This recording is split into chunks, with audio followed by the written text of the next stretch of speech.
So, I'm back, and you would think with the batch of recording I'm gonna do, I would follow with Kyle Hamilton and Kyron not playing in the bowl game, but hey, my order's messed up. So, as you can probably tell from the title, we're going to go over bowl season because it's bowl season. Now, I know I'm a little bit late. Bowl season really started earlier this week, but I figured I'd get the video in while I can. And kind of do a little bit of an overlook on all the games and just kind of talk about it. And I've already placed winners beforehand, so I can kind of tell if I was right or not later with some of them.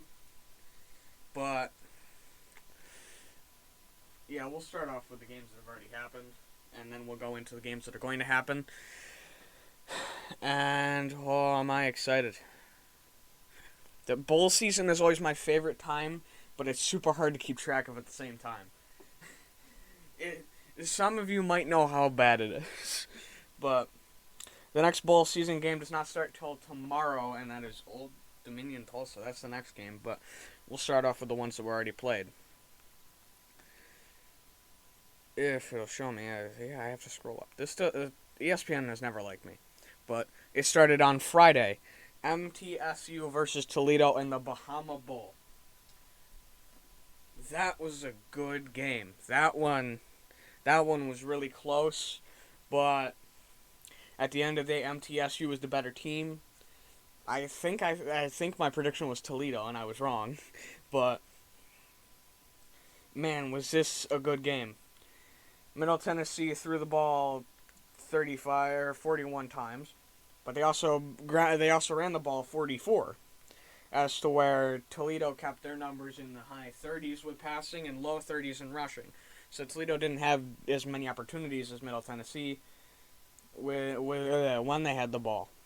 But if it wasn't for the turnovers occasionally,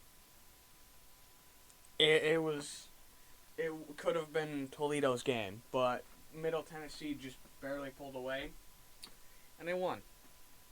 Coastal Carolina versus Northern Illinois. Now, I knew Coastal was going to win this, although I wanted Northern Illinois, and I think a lot of people kind of said, yeah, it's going to be Coastal.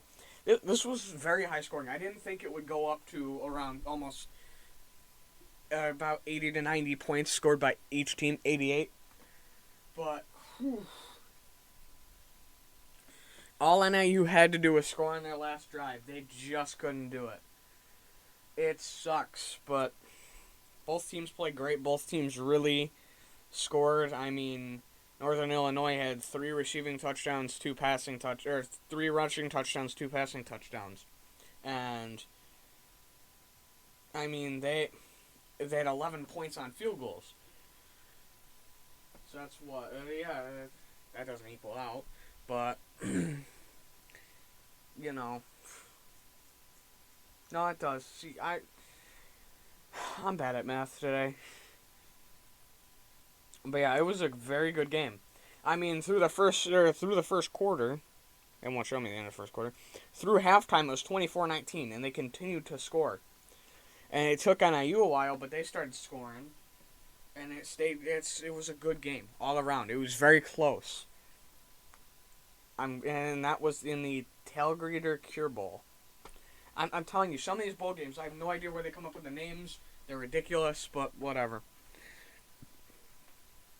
And then yesterday, the Boca Raton Bowl. The roofclimb.com Boca Raton Bowl. Western Kentucky App State. I missed this game.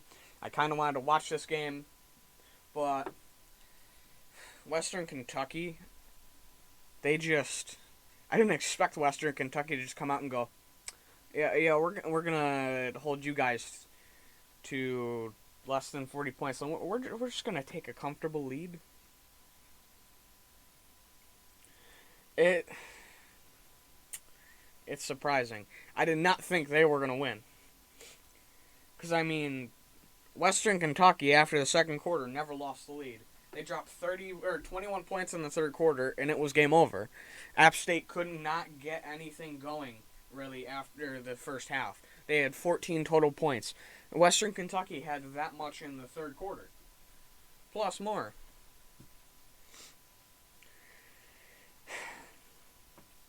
And Western Kentucky had a day with passing. Zeppe had 422 yards and 6 TDs. And he was 33 of 47, so he had a good completion rate. He was off the wall. App State, not as effective of a passing game, but a little more effective of a rushing game. They had Peoples and Harrington take 13 and 12 carries respectively for a total of 172 yards between the two. They both had a good game. They spread the ball around to their running backs, App State did. But ultimately, they couldn't handle Western Kentucky, and they lost the game. In the PUBG Mobile New Mexico Bowl, it was Fresno State with a 31-24 win over UTEP. Everybody saw this coming. It's UTEP. Fresno State was ranked at one point, and they're playing UTEP. It was a no-brainer, but it was closer than I expected, really. I mean, both teams had about the same production in terms of yards from passing, with Fresno State getting 286 compared to UTEP's 252. In the running game, Mims went off with 29 carries and 165 yards and 2 TDs, while a lot for UTEP had 14 carries with 40 yards and a touchdown. So it was lackluster scoring, but UTEP and Fresno State kept it close through the whole game, and at the end of the day, it really came down to that fourth quarter. It really did. A lot of the bowl games so far have been very close, and they've been very fun to watch. UAB, BYU. I was watching this game, and I was yelling. I wanted BYU to beat UAB. Didn't happen. But, I mean, UAB's quarterback Hopkins was 19 of 23, 189 yards, 3 TDs and 1 pick, compared to BYU's Romney, who was 15 of 23 and 195 yards, but he didn't start. He's the passing yards leader, but he didn't start.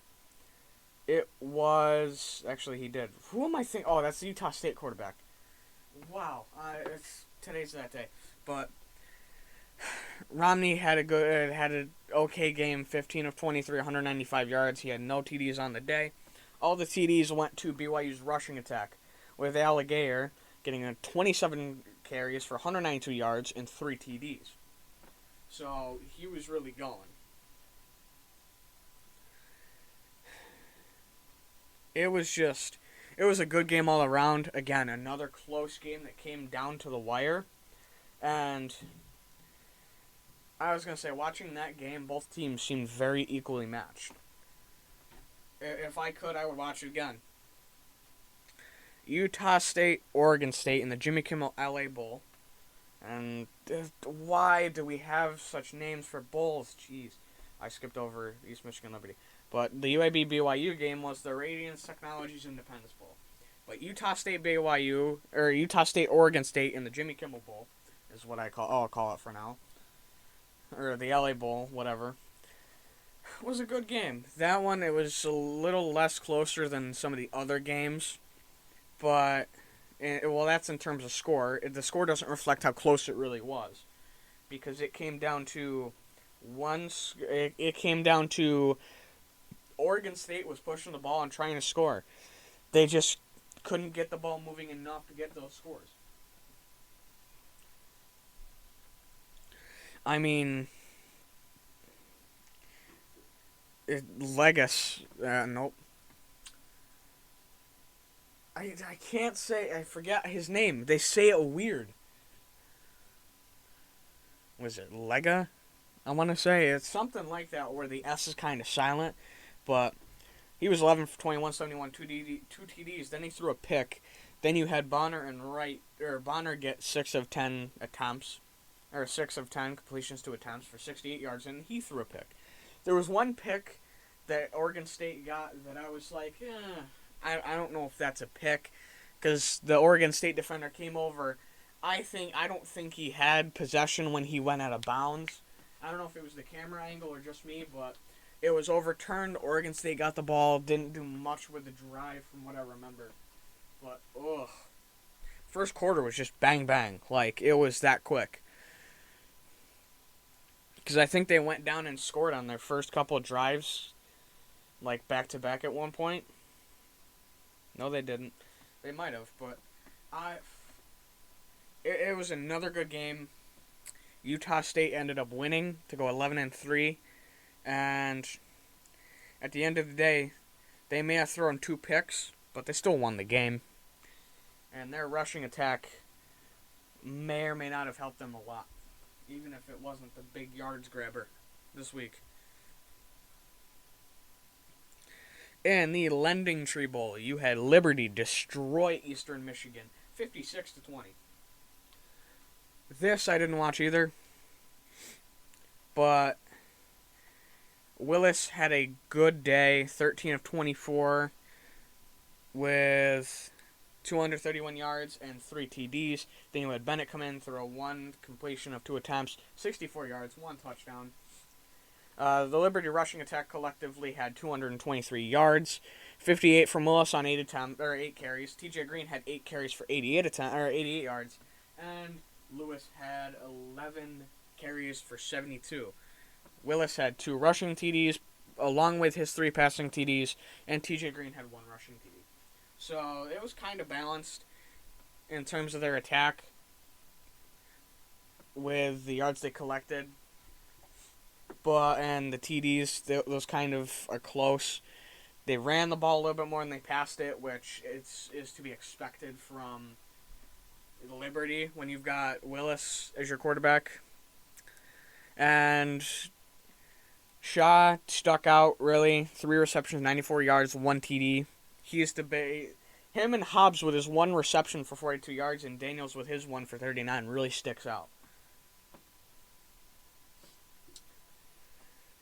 And then finally, the last game that was last night was Louisiana playing Marshall in the R&L Carriers New Orleans Bowl. I'm telling you, these bowl names suck. But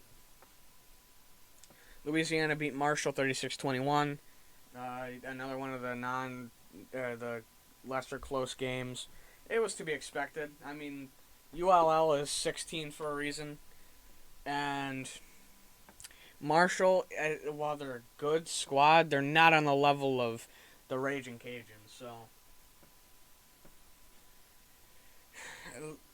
UL just laid 20 points in the fourth quarter and just said, you know what, we're going to run away with this game. And Marshall couldn't answer back. That's really what the game came down to. They couldn't stop them and they couldn't answer back. That's where they went wrong. But up next in bowl season, you've got Old Dominion versus Tulsa in the Myrtle Beach Bowl, presented by Texac. These names suck, and I'm going to say that multiple times throughout the video. These names suck. But I think I'm going to have to say Tulsa's going to win this one. I mean, I don't know about this game, but I got to say Tulsa. Tulsa looks a little bit like the better team. It is their first meeting in their series. And both are carrying a win streak. But what it's going to come down to is can Tulsa get their running game going with Shamari Brooks? Can they get that going? That's the big question. If Tulsa can get their running game going with Brooks, I think they take the game easy. If not, I think it's very close and hard fought, and I don't know if Tulsa can come out on top. And then this Tuesday, you've got Kent State, Wyoming. Wyoming's currently got the spread at 3.0. I think Kent State. That one's going to be another good one. But ultimately, I think Kent State's just got the better roster. And I think the spread's wrong on this one. I think when you look at this realistically, it's honestly Kent State. I mean, look at what they've done recently.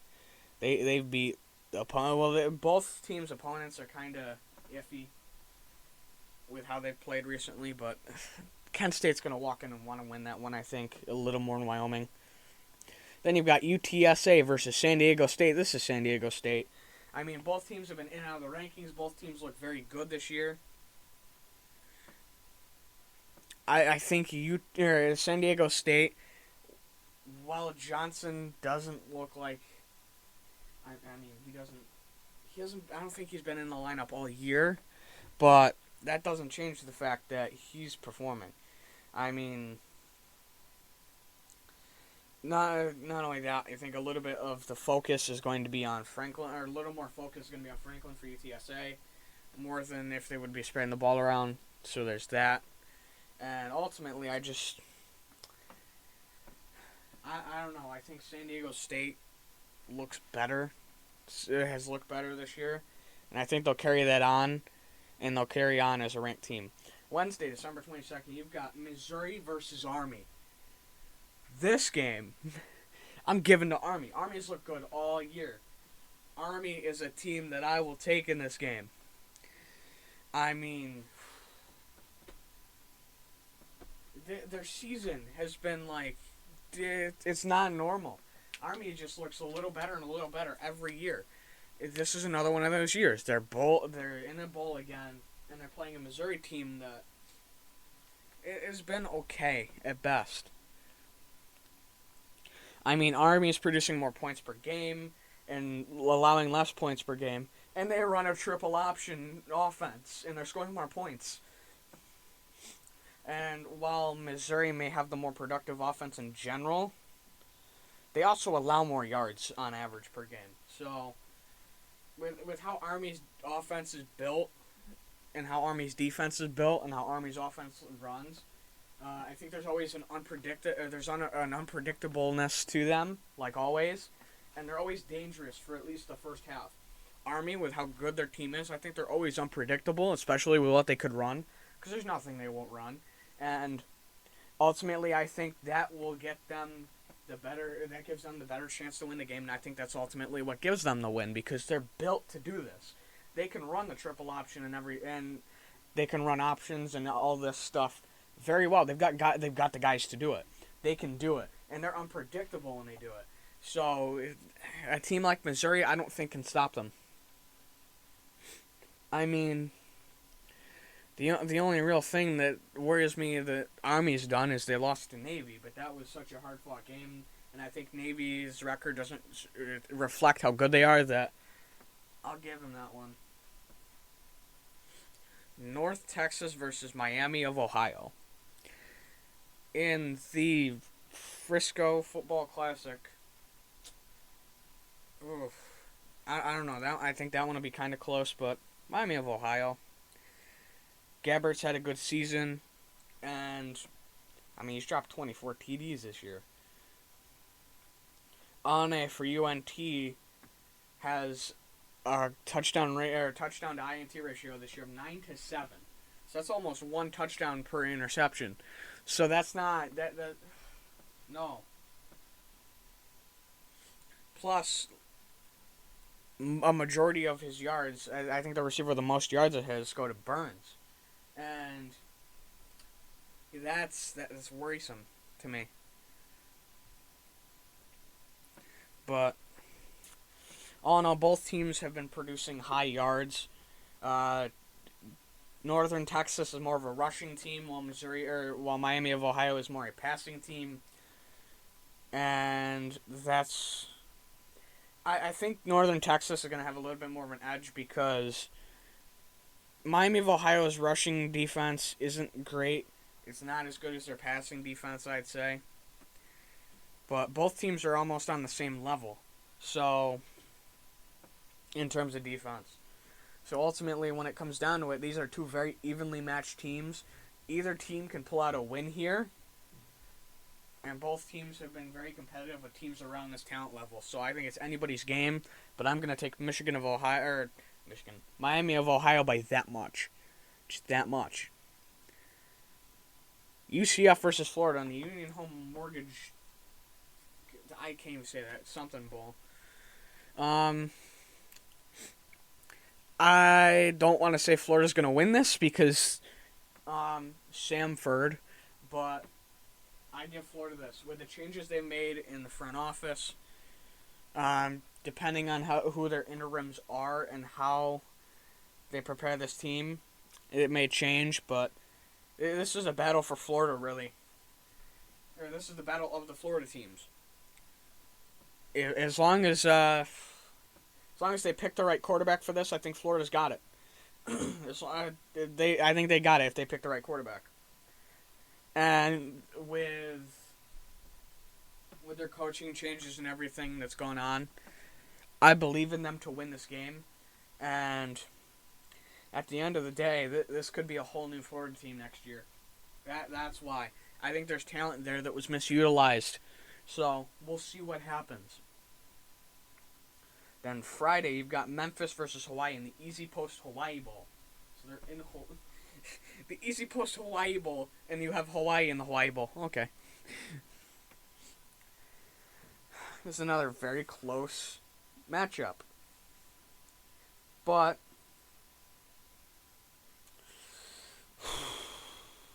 I think I'm going to go Memphis. I don't know if Hawaii has the collective team there. Plus, Memphis has the more productive offense, and their defense has been stopping people compared to what Hawaii's defense is letting up. They're letting up almost 450 yards per game. Per game. They're letting up almost 300 passing yards a game. They're 11 off. They're 10.3 off. No, I'm taking Memphis. I mean, Memphis, they're not the best team, but they're better than Hawaii. Way better. I don't think this will be a super close game. I think that's one of the games you're going to see more distance, like the Liberty game. Then Saturday, Christmas, you've got Georgia State playing Ball State in the TaxAct Camelo Bowl. Another close one. I think I'll take Georgia State.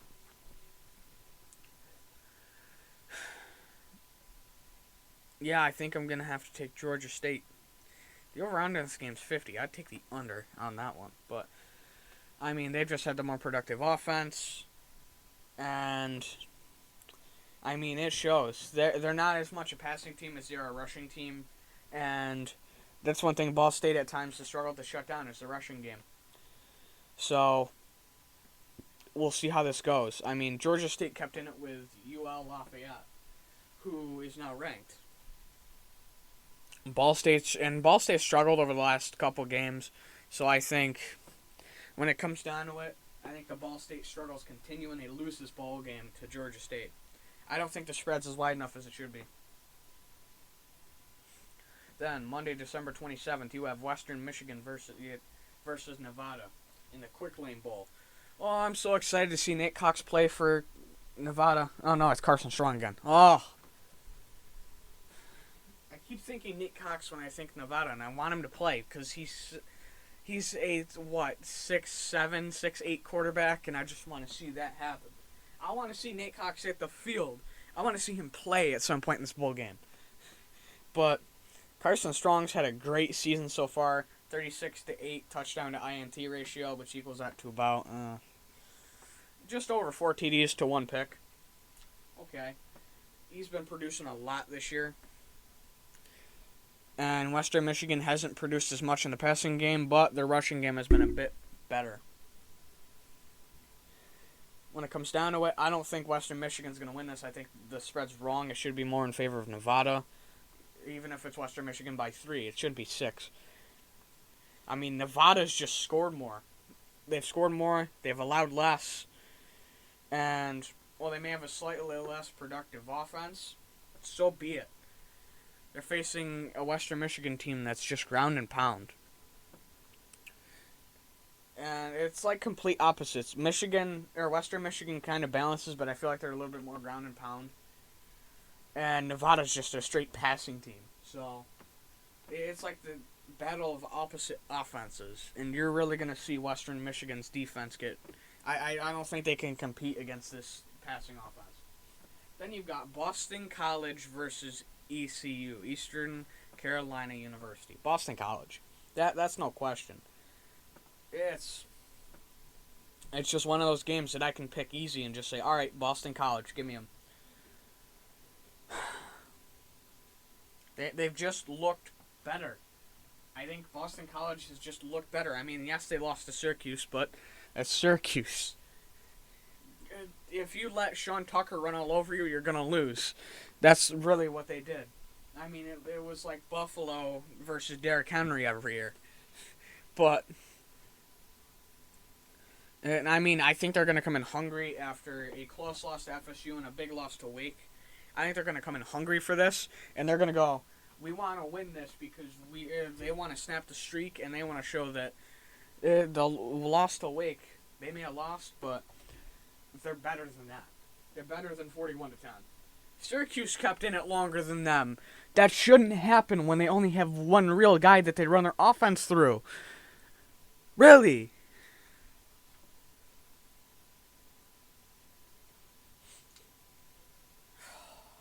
I don't want to get on that topic because then I'm going to get heated about Syracuse. I don't want to talk about Syracuse. There's certain things I will talk about, but that's for another day. Houston plays Auburn in the Ticket Smarter Birmingham Bowl. Yep, Houston. I mean, Auburn's had a tougher schedule. They've had some tougher opponents, but I honestly don't believe in Bo Nix. Tank Bigsby's good. I don't know if Houston can stop him, but Bo Nix is Bo Nix. I don't see much in him, and at the end of the day, I think Houston pulls this one out. They've had the more productive offense at the end of the day. They were fighting with Cincinnati. They should have won that game. I was hoping they would, but Auburn's played some tougher opponents, but at the end of the day, I don't know if Auburn's got the guys there. I don't believe in Bo Nix. He hasn't showed me enough. All right, Air Force Louisville in the Servpro First Responder Bowl. Louisiana, no, this is a game I had to think about. I'm taking Air Force all day, Air Force. The military academies are the hardest to predict and the hardest to play against, at least through the first half, because of how they play. And at the end of the day, if you can't stop the triple option, or you can't stop the option plays in general, you ain't stopping nothing when you play these guys. So at the end of the day, this is going to be very close, but I'm taking Air Force all day. Air Force, all the military academies have some talent on them. Mississippi State's got Texas Tech in the AutoZone Liberty Bowl. I'm taking Miss State. I mean,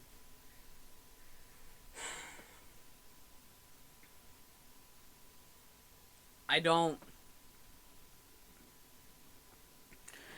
know if Texas Tech can really compete super close with this Mississippi State team, but they're still a good team. I just think Mississippi State's had a better time with their defense against some very good opponents. They kept in it with Ole Miss. They kept in it with Auburn and beat them when they were ranked. They beat University of Kentucky. They barely lost to Arkansas. I mean, the list goes on. They've been fighting in every single one of their games, whether it's win or lose. And I don't think Texas Tech's on that level. I don't. I mean, Texas Tech got floored by OK State 23-0 and barely lost to Baylor 27-24 in their last game. They've been getting destroyed by ranked opponents they're beat by ranked opponents all year. Mississippi State was ranked at one point. I could even argue that they're some of the first out of the rankings right now at times. So I'm giving that to Miss State. And then you've got NC State versus UCLA in the San Diego County Credit Union Holiday Bowl. Jeez, why do you need so many mouthfuls of bowl game names? NC State, I'm not even going to get into it. But Chip Kelly and that offense is not where NC State is. Easy. I'm giving it to NC State. Then you've got Minnesota, West Virginia in the Guaranteed Rate Bowl. Don't worry, soon we're going to get into the actually good bowls. I forget there's 44 games. This video is going to be like 40 minutes long. But so I'm going to start speeding up on some of these. Yeah, I'm giving it to Minnesota. I think they've got the better team even with Ibrahim out. I think they're more collectively better. I believe more in Tanner Morgan than I did a year ago. And ultimately, I think it comes down to defenses this game. And Minnesota's had a lot better of a defense. So, Minnesota. SMU Virginia in the Wasabi Fenway Bowl. I'd say Virginia. Virginia is a tough team. There's someone who I think has barely stayed outside the rankings. And SMU is someone who barely could stay in the rankings. I think they're both near somewhat of a level. Virginia may not have been ranked, but they've got some talent. They've got some good guys in the receiving corps, plus a great quarterback. Honestly, I'm just going to take Virginia easy. Maryland versus Virginia Tech in the New Era Pinstripe Bowl. That's another close one. And I'm going to give it to Maryland. I'll give it to Maryland. With Tonga Tanga Vailoa. I mean, I think... I don't know. Virginia Tech outside their home hasn't been the most dangerous team.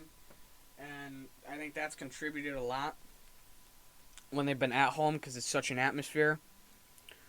I mean, Maryland has a bad defense, but their offense can make up for that, I think. So this will be close, but I barely have Maryland squeaking by. Clemson, Iowa State in the Cheez-It Bowl. Clemson. Clemson. Clemson sucked this year. They shouldn't be ranked, but I'm going to have to give it to Clemson. Bryce Hall is not playing for this game. Brock Purdy is playing for this game, but without Bryce, this makes this game a lot harder for Iowa State, and I don't think it's going to be that close. I think that this is going to be our first real big runaway game, is the Clemson game. Clemson sucks, don't get me wrong, but they're playing Iowa State. Oregon, Oklahoma, and the Valerno Alamo Bowl. Ho, ho, ho. This game. I'm taking Oklahoma with Caleb Williams because Oregon hasn't shown me enough. They haven't. I don't think they have it collectively there right now. And when it comes down to it, Oregon's just not a good team. They're not. They've struggled. They lost to Stanford, of all people. No, I'm giving this to Oklahoma. They've got an explosive offense, and I think they run away with this game. I think it's about a 2-score game. Then you've got North Carolina versus South Carolina. The Battle of the Carolinas in the Duke's Mayo Bowl. North Carolina, I mean, South Carolina is a decent team, but North Carolina is better. I mean, you've got Sam Howell, who doesn't have a very great team around him, and he's doing very well, especially when he moves in and out of the pocket, or he moves around outside the pocket, and he's darting around. I believe a lot in him, especially from what I saw against Notre Dame. So, we'll see. I don't think he's as bad as some people make him out to be. Tennessee, Purdue in the TransPerfect Music City Bowl. I think I'm going to have to say Tennessee. Purdue's got a good defense, but ultimately I just think Tennessee can outproduce it. Tennessee, I just think, has done a little bit more this year to show me that they can win with guys like Tillman and Small. So we'll see where this goes. We'll see how this game plays out. But ultimately, I'm going to have to barely give this one to Tennessee. Another good game. Watch, I'm going to be wrong on half these. I said they're going to be good games. They're going to be blowouts. I've had it happen before. But Pittsburgh versus Michigan State in the Chick-fil-A Peach Bowl. It'll depend on who's playing. I say that with a lot of high-ranked, or a lot of teams, or certain teams, especially Pittsburgh. Kenny Pickett could declare early. I don't think he will, but it's always possible. And there's other guys that could too. Kenneth Walker already declared early for the draft. I mean, with no Kenneth Walker, there goes half of Michigan State's offense already, if not more. So I'm going to give it to Pittsburgh easy, let alone that you're playing Kenny Pickett. He was one of the more underrated quarterbacks coming into this year. I said, Kenny Pickett's a great quarterback. I want him. He's risen and risen. I've said he was a good quarterback. I was right. So far, I was right. He's jumping up stock. His stock has gone up like 500% since the beginning of the year. Honestly, I think a Michigan State without Kenneth Walker is like a Michigan without Haskins and Corum. You don't have very much. Pittsburgh runs away with this game, I'm going to say. Let's go. But then you've got Wisconsin versus Arizona State in the SRS Distribution Vegas Bowl. Wisconsin's been bouncing back since their little losing streak earlier in the season. And they're going to be hungry after a loss to Minnesota to knock them outside of the conference championship. I think they're going to come in hungry. I think they're going to come in and play good ball with guys like Myrtle.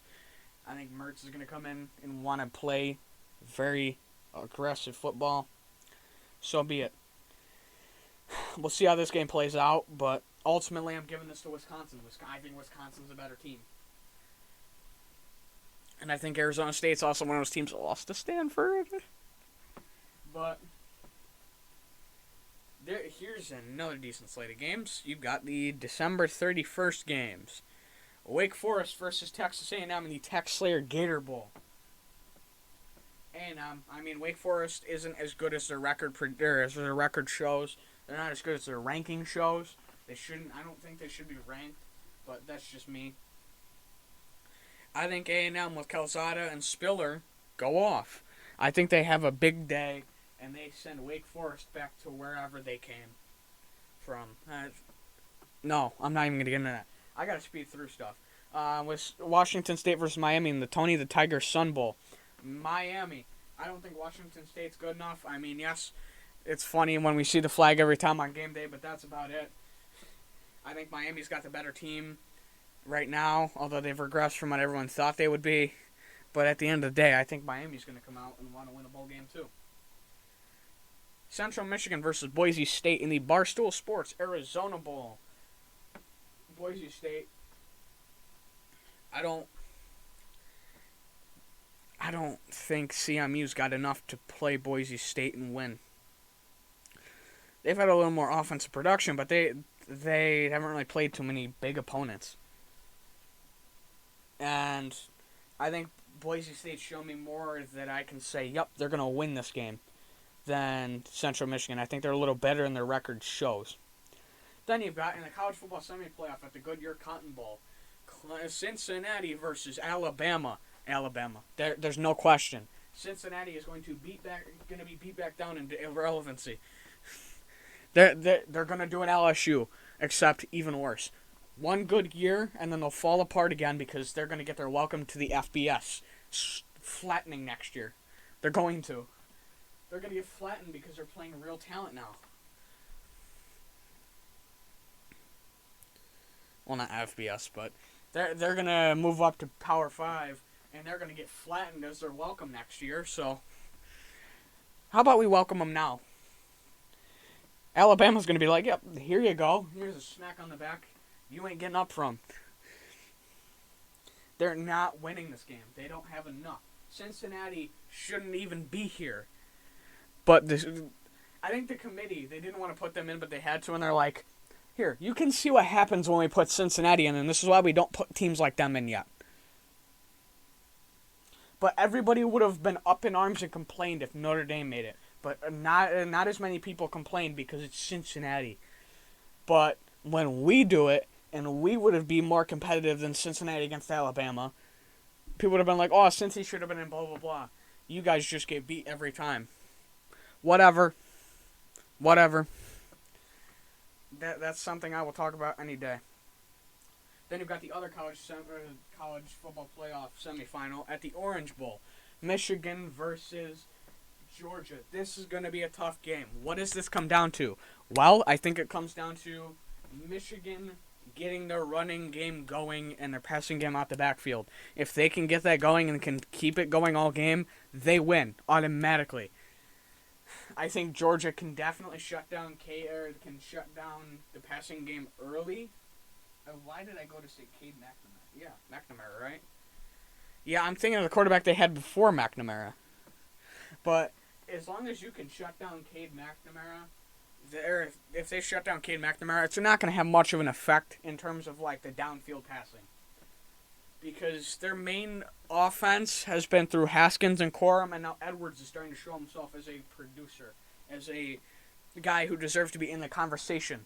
So, when it comes down to it, I honestly think Georgia has a great defense. I think it's a little better than Michigan, but I don't count out Michigan. I'm not going to. With how the season's gone and how I've seen a couple Michigan fans go up in hope over the year, I'm not going to count them out. They weren't supposed to be here this year, but they at the beginning of the year, but they did this.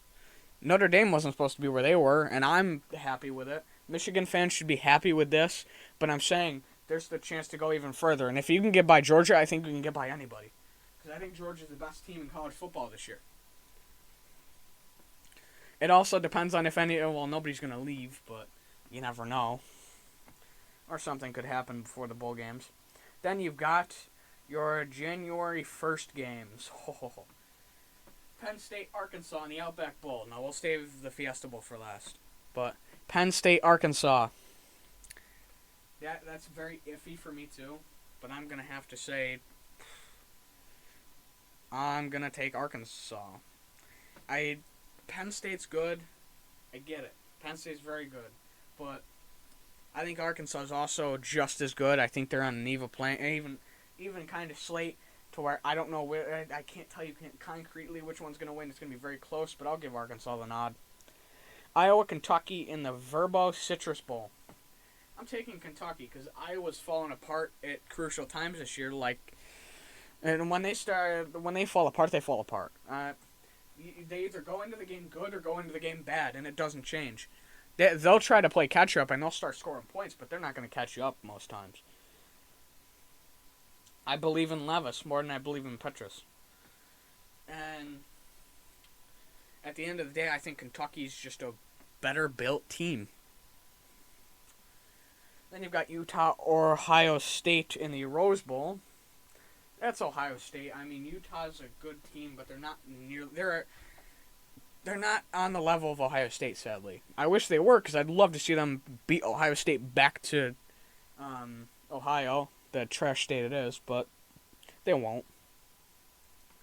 I'd love to see them make Stroud throw a few picks, though. Any kind of humiliation for Ohio State's a win for everybody. Just like a loss for Michigan and USC is a win for America, so is embarrassment to Ohio State. I was going to say, my couple Michigan fan friends would find that funny. I'm going to have to clip that and send it to them. But Baylor, Ole Miss in the All-State Sugar Bowl. It is the battle of Bohannon versus Corral. Whew. I'm taking Corral and Ole Miss. I think Ole Miss is going to be led by Corral. It's going to be led by Corral. Especially if they get behind, I think he's going to step up and try to carry that team on his back. I believe in Corral. I think Baylor's a great team, but at the end of the day, I think Ole Miss just is a little bit better. They've got the spread as even. That's great. I'm glad it's an even spread because that's kind of how this game looks. But at the end of the day, I'm taking Ole Miss all day just because I think they have just enough of an edge to make me pick them. Then on January 4th, you've got LSU, Kansas State in the Tax Act Bowl. Tax Act Texas Bowl. LSU, KSU. I'm gonna take LSU. I mean, they're having such a down year. They've had guys all of a sudden because Brian Kelly went in there and put on a fake Southern accent. They go, "Yeah, I'm gonna see you later, Brian. I'm leaving." So many guys have done that. I mean, Max Johnson left. I'm pretty sure it was Max Johnson. Then it was their other quarterback. But a lot of guys have just picked up and left. So, I mean, yes, there's that. And K-State's good, but I don't think they're good. I don't know. It depends on if Vaughn can get going. If Vaughn gets going, it's Kansas State's game. If not, that's LSU's. Then on Monday, January 10th, you have the CFP National Playoff. But we'll get into Notre Dame in a sec against Oklahoma State in the PlayStation Fiesta Bowl. But I will say this. When the CFP gets closer and the New Year's Six Bowls get closer, I will do individual reviews on those games and overlooks. I'm going to do some more digging on them and kind of do a lot of in-depth looking at all those teams. And then when the college football playoff comes around, I'm going to have something on that. But let's get into it. Oklahoma State, Notre Dame. Shane Simon just transferred out. Not going to make much of a difference in this game, but still, Shane Simon's gone. Freeman is in place. He is not. I think he's coaching this. What's his name? Just got put up for special. He's coaching special teams. I can't remember his name off the top of my head. But this is going to be very even. But with Kyron and Kyle wasn't going to be here anyways. Kyron's leaving. I think Oklahoma State's going to underestimate that, and I think that's going to be their downfall. Because Chris Tyree behind him, great receiving back, can also do a lot in the running game. I think he's a good balanced back. I think that limits him a little bit, but I think he's more of a balanced back, but a little bit of an edge to his passing game and prowess. And he takes returns. I love seeing him take returns instead of Kyron. But it beats having Lawrence Keys III taking returns. But between him and having Diggs and Estime, the two freshman running backs, I think they're going to underestimate that, and I think that's the downfall. Because there's so much talent in that running back room with Jadarius Price coming in. I'm going to make a video on this later, on the recruiting class, and I am so hyped for that. But, man, between this, with how Notre Dame's working this year, and how they've really come into their own as the season's progressed, and how they've really differentiated themselves from where they were earlier in the year, I'm taking Notre Dame. I think they get underestimated a little bit. And as long as they give the ball to Mayer more, too, oh, yeah, game over. Mayer and Lindsey, game over. But, yeah, this has been like a college football bowl season overlook. You know who I am. I'll see you guys later in the week, hopefully with shorter videos. But there should be some more stuff out after this, too. This is going to be a pain to record, though. I'll see you guys later.